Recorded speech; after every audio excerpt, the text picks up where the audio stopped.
Out করার সুযোগ পেয়েও আউট করছেন না, বয়সে ছোট হলেও বেঁধে দিচ্ছেন বুটের ফিতা। প্রতিপক্ষের সাফল্যে বাহাবা জানানোর ঘটনা তো নিয়মিতই ঘটছে।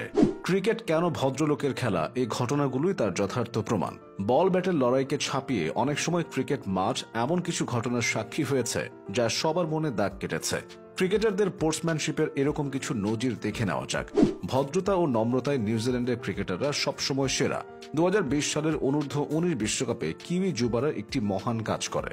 কোয়ার্টার ফাইনালে ক্যারিবীয় ব্যাটার কার্ক ম্যাকেঞ্জি 99 রানে আউট হয়ে প্যাভিলিয়নে ফেরত যাচ্ছিলেন, কিন্তু পায়ের পেশিতে চোট পাওয়ায় তিনি স্বাভাবিকভাবে হাঁটতে পারছিলেন না। তার এমন হাল দেখে এগিয়ে আসেন কিউই দুই ক্রিকেটার টাস্কফ ও ফিল্ড। তারা নিজেদের কাঁধে তুলে ম্যাকেঞ্জিকে নিয়ে যান মাঠের বাইরে। প্রতিপক্ষ খেলোয়াড়ের প্রতি টাস্কফ ফিল্ডের এমন সৌহার্দ্যপূর্ণ আচরণে মুগ্ধ হয়েছিল ক্রিকেট বিশ্ব। এটা দেখুন, 2017 আইপিএলের একটি ম্যাচে গুজরাটের বিপক্ষে ব্যাট করছিলেন হায়দ্রাবাদ অধিনায়ক ডেভিড ওয়ার্নার। এক পর্যায়ে বোলার বল করার পর তার পা থেকে বুট খুলে যায়।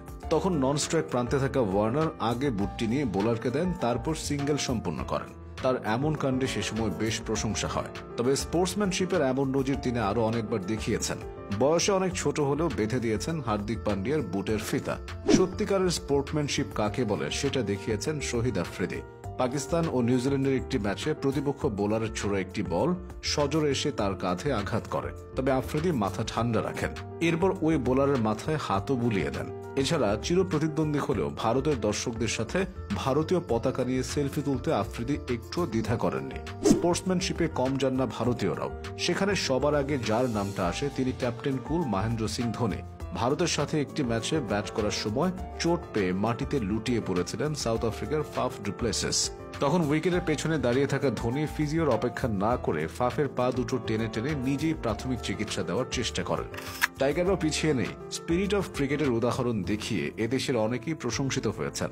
তামিম ইকবালকে দেখুন না, 2017 বিপিএলে ঢাকা ও কুমিল্লার গুরুত্বপূর্ণ একটি ম্যাচে বল করছিলেন ব্রাভো। ঢাকার ব্যাটার কেভিন কুপার সেই বলে সিঙ্গেল নিতে গেলে ব্রাভোর সাথে তার ধাক্কা লাগে, ফলে সময় মতো অপর প্রান্তে পৌঁছাতে না পারায় তাকে রান আউট হতে হয়। তিনি মাঠও ত্যাগ করছিলেন। তবে কুমিল্লার অধিনায়ক তামিম ইকবাল বুঝতে পেরেছিলেন এটি হয়েছে অনিচ্ছাকৃতভাবে, তাই তিনি আম্পায়ারের সাথে কথা বলে কেভিন কুপারকে পুনরায় ব্যাটিং করার আমন্ত্রণ জানান। ভদ্রতার খেলায় পিছিয়ে নেই আইসিসির সহযোগী দেশগুলো। নেপালের আসিফ শেখকে দেখুন, 2022 সালে আয়ারল্যান্ডের সাথে একটি ওয়ানডে ম্যাচে নিশ্চিত রান আউটের সুযোগ পেয়েও আউট করেননি এই উইকেট কিপার।